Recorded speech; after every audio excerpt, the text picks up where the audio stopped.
We had a conversation. We watched a clip with Yada Awakenings. For those who don't know, he goes by Yada for the most part. And basically, he was debating a podcast in regards to if women should stay in a toxic relationship to keep the family, or if the women should leave the relationship to keep the family. So, of course, you have one side that says, yes, they need to stay regardless because it is the family. They need to pray on it, whatever's clever. And then his portion or his point was that no, women should leave these toxic relationships because it's not good for the woman, it's not good for the kids, it's not good for anybody that's in there, and it doesn't hold the man accountable for creating that toxic environment.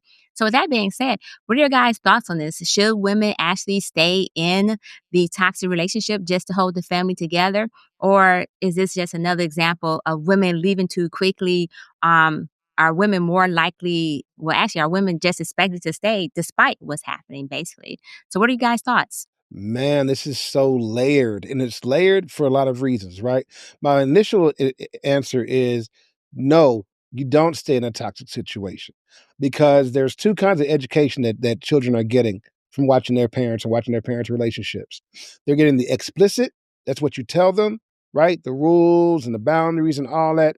But even more so, they're getting an implicit education. They're drawing their own conclusions about the way things work or the way things should work or what's normal or what the world looks like from looking around their household and looking at the people that they've known the longest to see how they interact.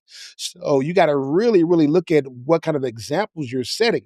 If you're setting an example of trial and triumph, right? Y'all have your problems, but you get through it, you get better, you don't make the same mistakes twice, then that might not necessarily be toxic, which brings me to my larger point. I think first we got to really drill down on what toxic is. Because for a lot of people, toxic is just what they don't like, what doesn't feel comfortable to them in the moment.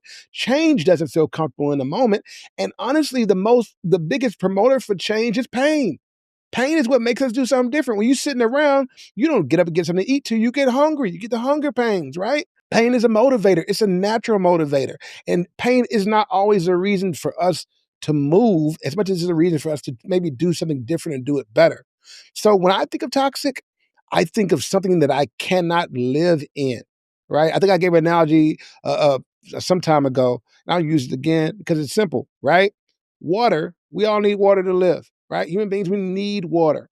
But if I take a bird and I plunge it into the water and don't let it come up for air, that water is toxic. The water will kill it, right? Fish swim in the water all day and they're fine. Take a fish and leave them out on the sand. The air, that even though it's getting air out of the water, it needs air too. The bird needs air, but too much of something in too high of a concentration, it becomes toxic to you. So that you really there's not a one size fits all answer for that in the sense that a person really has to look at their own relationship, right? And say, by staying, what message am I teaching my children? What environment am I putting in them now? And what environment am I putting them in the future as this relationship continues on whatever way it's progressing? I do think people give up too quick. I think everybody thinks that everything's a honeymoon. They think it's happy all the time. They think that no marriage has problems, that you won't fight, that your spouse won't make you sick, and they will. They will get on your last nerve. You'll have those moments and you like Tyler Perry, why did I get married? You're going to feel that sometimes. And hopefully you got a good reason, right? But just because you question it or just because it's hard isn't when you walk away. You walk away when it's broken. And you walk away when it's broken because you don't want to teach your children broken habits and broken mentalities. So yeah, I do think you stick it out, but you have some sense about you. Like, don't leave it the first sign of challenge because that's what builds strength. Even when you're weight training, right? That muscle failure, that's a good workout when your muscles fail. In a few days, come back, you'll be able to do more. It's okay. But if you're getting crushed under the weight, then maybe you need to go work out someplace else or get you a better workout partner. This analogy kind of died. Go ahead. Well, no, listen, I had an analogy, right? Because you were talking about like how certain environments can be healthy and then it can be toxic just depending on what it was in. And then I was thinking, like, as you were talking, covering all the sides of the conversation, I was like, I was thinking to myself, like, wow, it makes sense.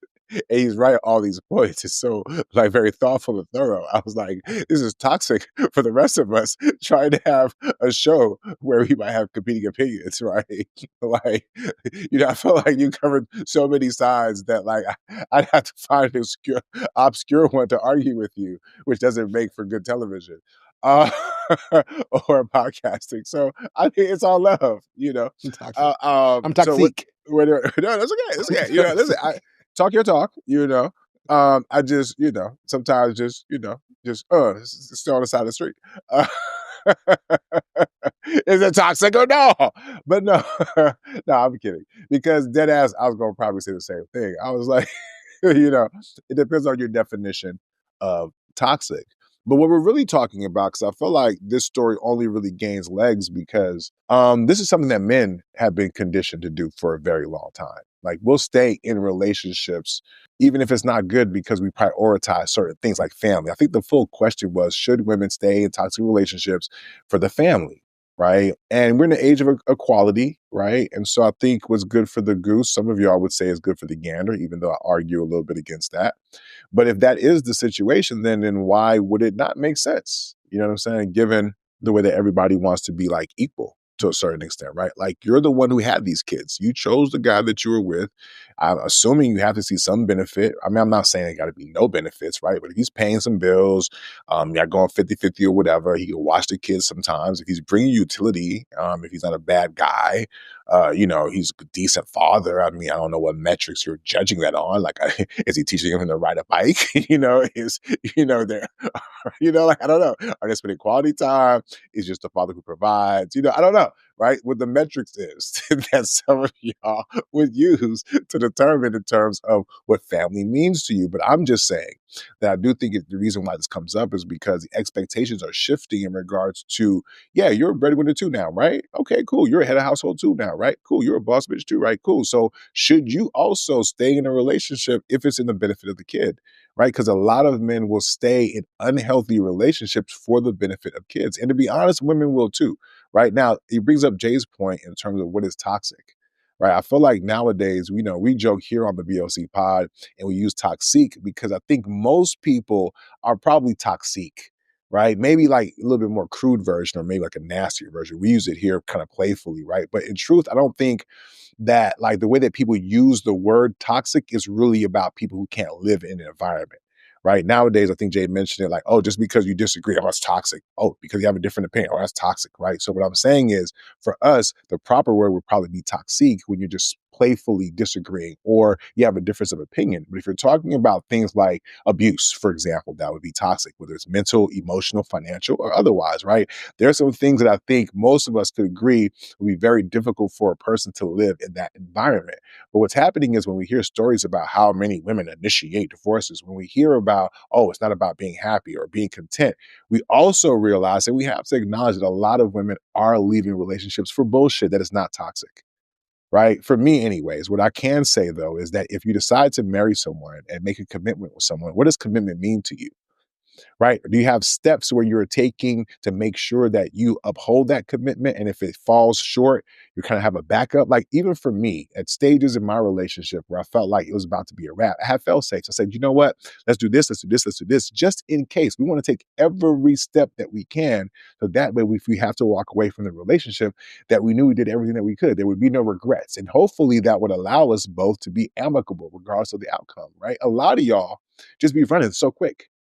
You know what I'm saying? A lot of y'all can't even have simple fucking conversations. A lot of y'all cannot get out of your own emotions way to be able to hear another person so that you can work through whatever issues both of you may have. It's not always one fucking sided.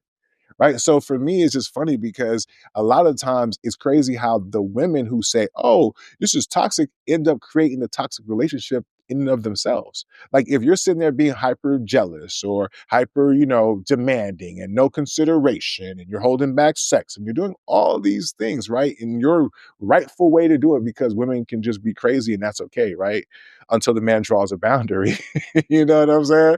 But what I'm saying is that equally that yes, women should not be in toxic relationships, nor should they create them, right?